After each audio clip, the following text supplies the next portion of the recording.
Let me ask you something that sounds almost stupid. Ready? Here it is. Why don't we fall through the floor? Go ahead. Think about it. You are sitting in that chair right now, several hundred pounds of human being, bones and organs and whatever you had for lunch, and the floor is holding you up. But why? You say, well, the floor is solid, the atoms are packed together, there's a normal force, I learned this in high school, and yes, okay, that's technically correct. But here's what I want to know. Why is gravity pulling you down in the first place? What is gravity, actually? Not the equation, not the number. What is it? Because I have been thinking about this problem for most of my adult life, and I want to tell you something. The closer you look at gravity, the stranger it gets. And the stranger it gets, the more you start to realize that if there are other civilizations out there, other minds out among the stars, who have been around longer than us, who have figured out things we haven't even dreamed of yet. Gravity is the thing that terrifies them. Not war, not disease, not the heat death of the universe, gravity. And once I tell you why, you are going to feel it too. That quiet, beautiful terror. But we have to start at the beginning. We have to start where everyone starts, which is with falling apples and a man sitting in a garden in England in the 1660s. Now, I want to be honest with you about Newton. He did not get hit on the head by an apple. I know that story. Everybody knows that story. It's a charming story. Voltaire told it, apparently on authority from Newton's niece, and it may even have a grain of truth to it. There probably was an apple, there probably was a garden. Newton probably did see something fall. But the point is not the apple. The point is what Newton did next, which was something that almost no human being before him had thought to do.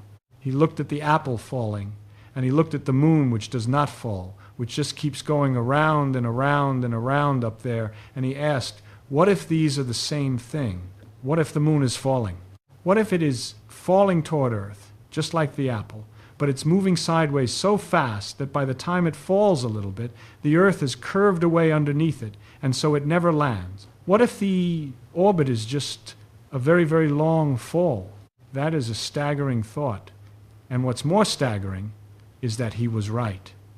The moon is falling. Right now, as you sit there, the moon is in free fall toward the center of the Earth. It just never arrives because it also has enough sideways velocity to keep missing. It is, in a sense, perpetually falling and perpetually missing, which sounds like it might be a metaphor for my love life, but never mind that. So Newton had this idea. He worked out the mathematics. He said gravity is a force, it reaches across space, it pulls any two masses toward each other, and the strength of that pull falls off with the square of the distance between them. Get twice as far away, and the force drops to 1/4. 3 times as far, 1/9. And the equation works. It is one of the most spectacularly successful equations in the history of human thought. It predicts where the planets will be. It predicts how cannonballs fly. It predicts the tides. For 250 years, it was the last word. Except here's the thing. Newton himself knew that something was wrong with it. I want you to feel this. Imagine you are standing on the Earth. I am standing on the moon. You have a mass. I have a mass. Newton says there is a force between us, a gravitational attraction. Okay. Now here is the question Newton asked himself and could not answer. How does your mass know my mass is there? The force is instantaneous, according to Newton's theory. If I suddenly vanished poof right now, your gravitational pull toward me would disappear instantly, at the same moment, with no delay. No signal, no messenger, nothing traveling through space. It just changes instantaneously across 250,000 miles. Newton found this deeply disturbing. He wrote about it. He said that gravity should be innate, inherent, and essential to matter, so that one body may act upon another at a distance through a vacuum without the mediation of anything else, is to me so great an absurdity that I believe no man who has in philosophical matters a competent faculty of thinking can ever fall into it. He didn't know what gravity was. He knew what it did. He had no idea what it was, and he was honest enough to say so. I love that about Newton. He was willing to say, I have built this magnificent machine and I do not know how it runs. Now, 250 years pass. Science happens. And then, in 1905, a young man who works in a patent office in Bern, Switzerland, because he couldn't get an academic job, which I find deeply comforting, publishes a paper called On the Electrodynamics of Moving Bodies. His name, you probably know, is Albert Einstein. And in this paper, he makes a strange claim. He says light always travels at the same speed, no matter how fast you are moving when you measure it. And furthermore, nothing, no signal, no force, no information of any kind can travel faster than light. You are sitting there thinking, what does the speed of light have to do with gravity? Everything. Because if nothing can travel faster than light, then Newton's instantaneous gravitational force is impossible. If I vanish from the moon, it cannot instantly affect your experience on Earth. The news of my vanishing has to travel at the speed of light. It takes about 1.25 seconds to cross that distance. For a full 1.25 seconds after I disappear, you would still feel the gravity of a moon that no longer exists. So gravity cannot be a force that acts instantaneously across space. Something else must be going on. Einstein spent the next 10 years, let me emphasize, of the hardest thinking a human being has ever done, trying to figure out what that something else was. And what he came up with is, in my view, one of the 2 or 3 most beautiful ideas in the history of science, maybe the most beautiful. He said, gravity is not a force. Gravity is the shape of space and time. Let me give you the thought experiment Einstein used to start working this out, because it's a good one. Imagine you're in a room, no windows, no way to see outside. The room is in outer space, far from any planet or star, and it's accelerating upward at exactly 9.8 meters per second squared. You drop a ball. It falls to the floor. You step on a scale. The scale reads your normal weight. You bounce a ball. It bounces normally. You do every physics experiment you can think of, and everything feels exactly like gravity on Earth. Einstein asked, is there any experiment you can do inside that room to tell the difference between I am accelerating and I am sitting still in a gravitational field? The answer, he realized, is no. Not in principle, not ever. Acceleration and gravity are not merely similar. They are, in some deep sense, the same thing. This is what he called the principle of equivalence, and it is the seed from which the entire theory of general relativity grows. Now here comes the part where I need you to stretch your imagination, just a little. Not a lot, just a little. Because what I'm about to say is strange, but it's not complicated. It's only strange. Space and time are not separate things. I know you feel like space is space, that big empty room out there, and time is time, that thing your watch measures. But they are joined. They form a single 4-dimensional fabric called spacetime. Einstein didn't invent this idea alone. His old math professor Hermann Minkowski formalized it, and Einstein initially thought Minkowski was making things unnecessarily complicated. Einstein later admitted he was wrong about that, which I mention because it's good to know that even Einstein was occasionally wrong and could admit it. That's a mark of a real scientist. So we have this 4-dimensional fabric, space-time. And what does mass do to it? Mass curves it. A massive object, a star, a planet, even you, sitting in that chair, creates a kind of dent in the fabric of space-time, a warping, a curvature. And what we experience as gravity is simply the tendency of other objects to follow the straightest possible path through that curved space-time. They're not being pulled by a force. They're just going straight through a curved space, and a straight path through curved space looks to us like a curved trajectory, like a falling apple, like an orbiting moon. Let me try an analogy. You put a bowling ball on a rubber sheet. The sheet sags. Now you roll a marble near the bowling ball. The marble curves toward it, spirals inward, and falls into the dent. You might say the bowling ball is attracting the marble, but it isn't really. There's no force reaching out. The bowling ball just changed the shape of the sheet, and the marble is following the shape. That's it. That's gravity. Now, this analogy is imperfect. It's 2-dimensional, when the real thing is 4-dimensional, and in the real thing there's no background sheet to sag in, because space-time is the thing that does the sagging, but the intuition is right. Gravity is geometry. And now here is where things get genuinely terrifying for any advanced civilization, because once you understand that gravity is the shape of space-time, you start to realize what that shape can do. Do this with me. Take a massive enough object, not a planet, not a star, but something far denser, and compress it small enough, and what happens? The curvature of space-time in its vicinity becomes extreme, more and more extreme as you approach it. And at a certain point, the curvature becomes so severe that the straightest possible path through space-time, for anything light included, curves completely inward. There is no path out, no trajectory exists in that curved space-time that leads away from the object. Every path, no matter what direction you start moving, ends at the center. That is a black hole. Now you might be thinking, well, okay, just don't fall in, stay away. Fair enough. In practice, a black hole doesn't have some magical suction that grabs you from far away. From a great distance, a black hole gravitates exactly like any other mass of the same size. If the sun were compressed into a black hole, Earth would orbit it just as it does now. So that's not the problem. The problem is something subtler, and it is this. Black holes form naturally. They are the ordinary endpoint of stars, more massive than about 20 or 30 times the mass of our Sunday. When a big star burns through its nuclear fuel, it can no longer support itself against gravity, so it collapses. And in the right conditions, it collapses all the way down to a singularity, a point of infinite density, and a black hole is born. No malice required. No alien weapons. No catastrophic war. Just physics, happening automatically, as physics does. But here's what I really want you to think about. There's a concept called the Roche limit. It's not directly about black holes. It's about tidal forces, which are a more subtle form of gravitational danger. Let me explain. Tidal forces arise because gravity gets weaker with distance. The side of an object closer to a massive body is pulled more strongly than the far side. This difference in pull, this gradient, is what causes the tides on Earth. The ocean on the side facing the moon is pulled toward the moon slightly more than the Earth's center, and the ocean on the far side is pulled slightly less. Two separate pulls in slightly different directions. That's a tidal force.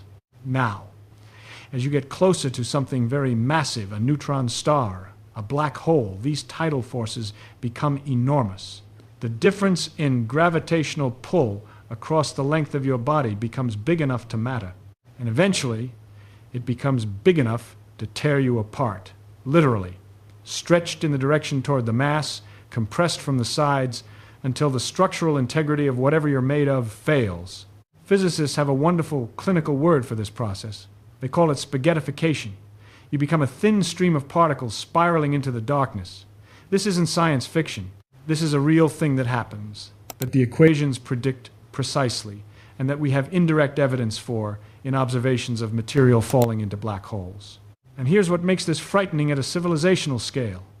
Tidal forces from sufficiently large black holes become lethal while you are still outside the event horizon. You haven't even crossed the point of no return yet. You cross the horizon for supermassive black holes, the ones millions or billions of times the mass of a star, and the tidal forces at the horizon might actually be gentle enough that you wouldn't immediately notice. But for smaller stellar mass black holes, the tidal forces at the horizon are already catastrophically large. A civilization with the wrong spaceship, approaching the wrong compact object, doesn't get a warning. The physics just acts. I can see some of you starting to relax.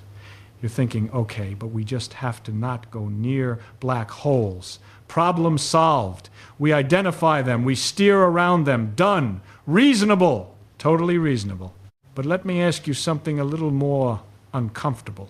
How do you identify a black hole that isn't doing anything obvious?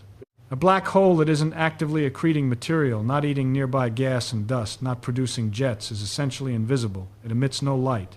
It reveals itself only through its gravitational effect on nearby stars or gas.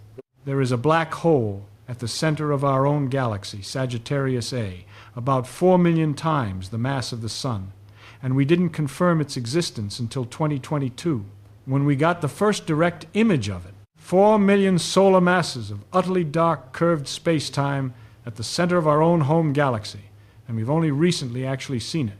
What about the small ones?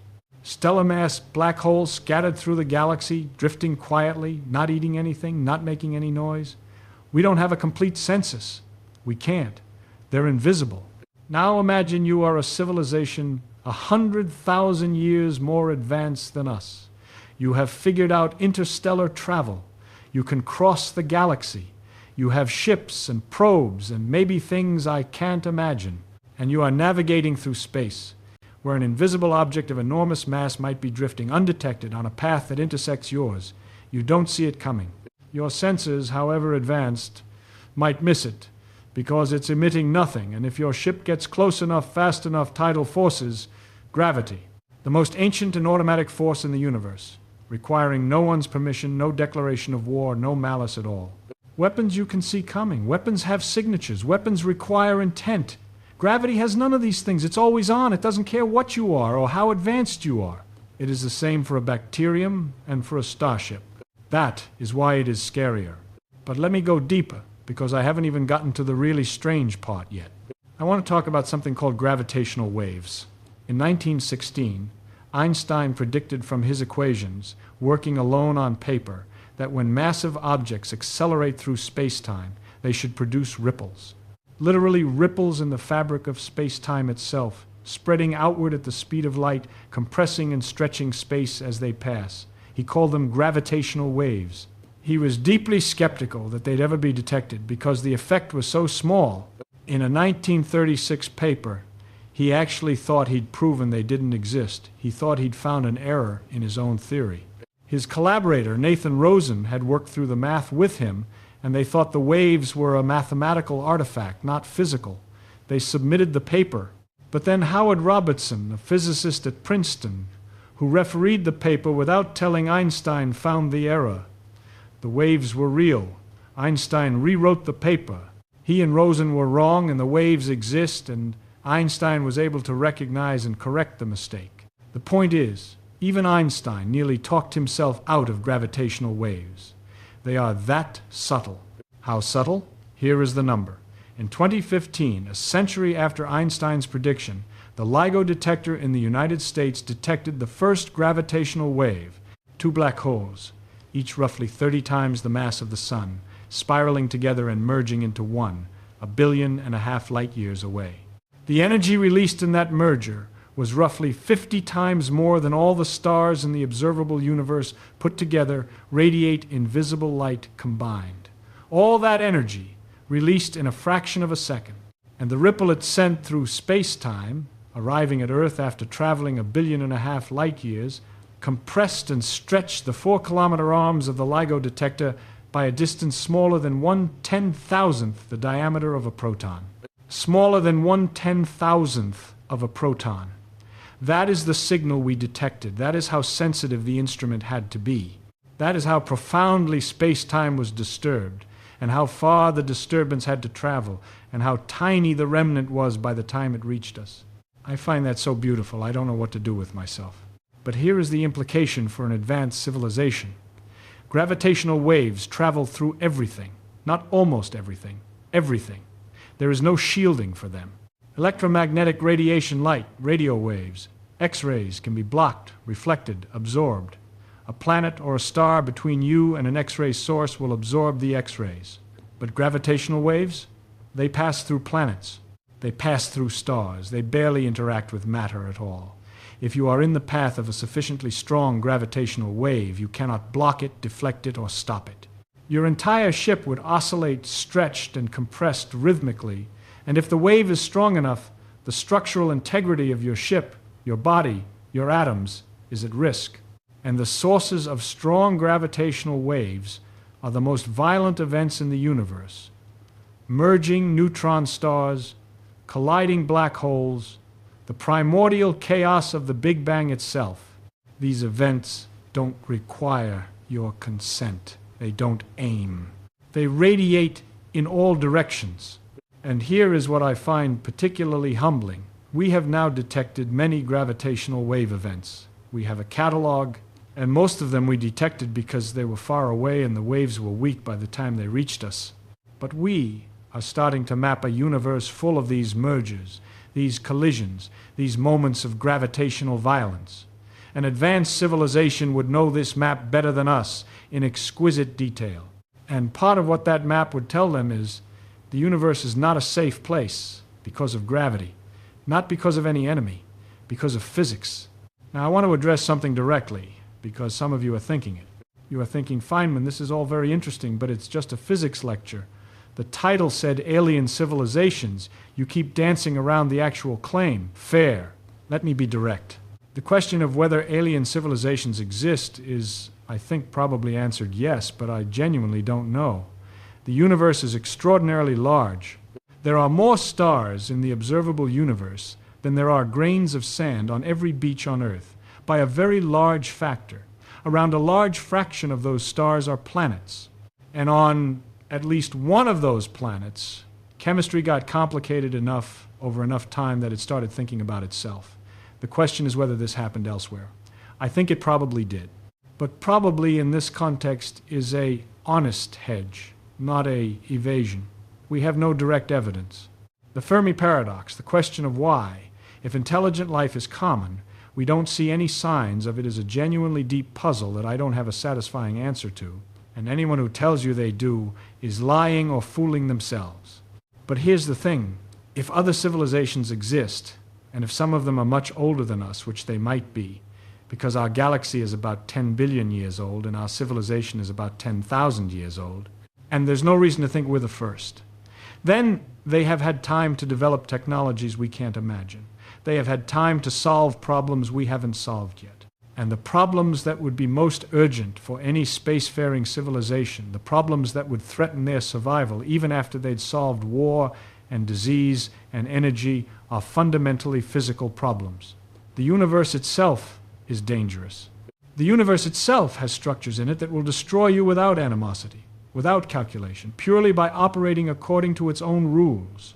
Gravity is the original danger. It formed the universe the way matter clumped together under gravity after the Big Bang, forming the large-scale structure of galaxies and clusters and filaments we see today. Every star is a fusion reactor held together by gravity. If gravity weakens slightly, every star would explode. If it strengthens slightly, every star would collapse. Planets orbit because of gravity. Life emerged on a planet because of gravity, because the planet held onto its atmosphere, because the gravity organized the chemistry. We owe our existence entirely to gravity. And gravity, if you are not careful, will kill you just as efficiently as it made you. Let me tell you about neutron stars, because I haven't mentioned them yet and they deserve mention. When a star about 8 to 20 solar masses runs out of fuel and collapses, it doesn't always form a black hole. Sometimes what's left is a neutron star, an object about as massive as the sun, but compressed into a sphere roughly 20 kilometers across. 20 kilometers. You could drive across one in 20 minutes. And it is made almost entirely of neutrons, packed so tightly that if you took a teaspoon of neutron star material and brought it to Earth, it would weigh about 1 billion tons. I want to be precise about that number. Roughly 100 million to 1 billion tons per teaspoon, depending on the neutron star. That's not a metaphor. That's what the equations say and what the observations support. The surface gravity of a neutron star is roughly 200 billion times the surface gravity of Earth. If you dropped a marshmallow onto a neutron star from 1 meter above the surface, it would hit with the kinetic energy of a nuclear bomb, not a firecracker. A nuclear bomb. A marshmallow. The gravity is so intense that the neutron star's surface is a perfect crystal of nuclear material, the most rigid material in the known universe, and any irregularity more than about 5 millimeters tall is immediately crushed flat by the gravity. Mountains on a neutron star are, at most, a few millimeters high, because anything taller cannot support itself against gravity. That is how strong it is. Some neutron stars rotate hundreds of times per second. These are called millisecond pulsars. They emit beams of radio waves from their magnetic poles, and as they spin, those beams sweep across the sky like a lighthouse. The first pulsar was discovered in 1967 by Jocelyn Bell Burnell, a graduate student at Cambridge who noticed a strange, perfectly regular pulsing signal in her radio astronomy data. The signal was so precise, repeating with a period of 1.3373 seconds, stable to microseconds, that she and her supervisor initially called the source LGM1, which stood for Little Green Men. They thought, seriously, for a little while that it might be an artificial signal. That is not a joke. That is a historical fact. And it's a lovely fact because it shows how alien and precise and mechanical the universe can appear even when it is purely natural. It was later understood to be a rotating neutron star. Bell Burnell was not included in the Nobel Prize that was awarded for the discovery, which is a separate outrage we can discuss another time. But the point is, pulsars are real, and they spin with a precision that rivals atomic clocks, and they radiate energy, and they slow down over millions of years as they lose energy to radiation, and eventually they stop. That slowdown is measurable. We can detect it. And any civilization living near a pulsar would need to understand and account for the gravitational environment of an object that intense, not because the pulsar is malicious, because the universe is. Let me take one more step into the strange. General relativity predicts and experiment confirms that time itself passes more slowly in a strong gravitational field. This is not a metaphor or an analogy. It is measured. The GPS satellites in orbit around Earth have to correct for this effect. Time on the satellite runs slightly faster than time on the ground because the satellite is higher up and therefore in a weaker gravitational field. The correction is about 45 microseconds per day from general relativity, partially offset by about 7 microseconds per day from special relativity due to the satellite's motion. If engineers didn't apply this correction, GPS would drift by about 11 kilometers per day in position error. The reason your phone knows where you are is partly because someone correctly accounted for the fact that time runs differently at different gravitational potentials. The engineers who built GPS had to take Einstein seriously. The universe made sure of that. Now imagine what this means for a civilization near a very massive object. Time near the object flows more slowly, significantly more slowly. Near the event horizon of a black hole, the time dilation becomes extreme. An observer watching from far away would see time at the horizon slow to a stop. An observer near the horizon would feel time passing normally, but would return from a brief trip near the horizon to find that their colleagues far away have aged enormously. This is not science fiction. This is the straightforward prediction of general relativity, confirmed by experiment at smaller scales, and the mathematics is not disputed. Gravity warps time. And for a civilization that travels through a galaxy with significant gravitational variation near massive stars, near neutron stars, near the galactic center, the management of this time differential becomes a real and unavoidable problem. You cannot ignore it. It affects navigation, communication, coordination, the synchronization of clocks across your civilization. Gravity imposes a tax on every civilization that dares to move through space, and the tax is paid in time. Here is the part where I want to tell you something I genuinely don't know, and I don't know it in a way that I find exciting rather than distressing, and I hope you will too. We do not have a theory of quantum gravity. We have general relativity, which describes gravity at large scales beautifully and precisely. We have quantum mechanics, quantum field theory, which describes everything else at small scales with an accuracy that is, frankly, almost impossible to believe. Quantum electrodynamics, the quantum theory of light and electrons, predicts certain quantities to 11 or 12 decimal places, and the experiments confirm them to 11 or 12 decimal places. That level of precision is unmatched in all of science.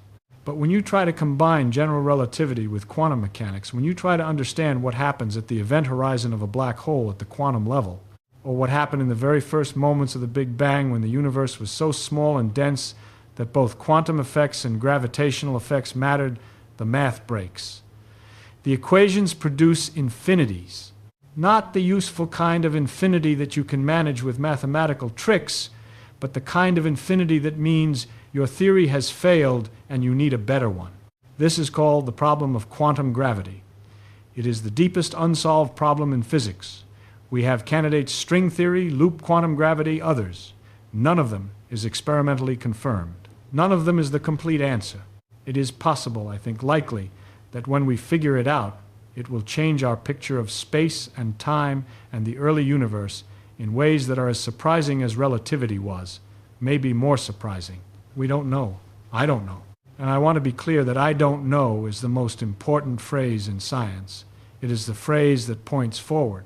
Anyone who tells you the problem of quantum gravity is solved is either working in the future or confused. An advanced civilization would almost certainly have solved this. Think about that. Think about what it means to understand the quantum nature of gravity, to understand at the deepest level what space-time is, what it's made of, whether it's continuous or discrete, whether it breaks down at small scales, and if so, what replaces it. Understanding this would be like going from Newtonian gravity to general relativity, but 100 times more profound, because it would unify the two great frameworks of modern physics. It might reveal things about the structure of the universe, about what's inside black holes, about the moment of the Big Bang, that we currently cannot even ask questions about because we lack the vocabulary. A civilization that knows this would relate to gravity not as a danger to be feared blindly, but as a phenomenon to be understood at its deepest roots. And the first step toward managing a danger is understanding it. The first step toward understanding gravity at that level is realizing how strange and deep and unfamiliar it already is, even in the relatively simple framework of general relativity. Which brings me to what I think is the deepest point. In human history, the weapons that have most changed civilization are not swords or guns or even nuclear bombs. They are the things that replaced the need for those weapons or made them obsolete. Navigation tools that allowed trade to replace conflict. Communication technologies that allowed diplomacy, agriculture that made permanent settlements and specialization possible. The transformational technologies are always the ones that let you do something you couldn't do before, not just faster or harder, but categorically differently. And the technology that would most transform a spacefaring civilization is control over, or at least mastery, of the gravitational environment. Not weapons, gravity.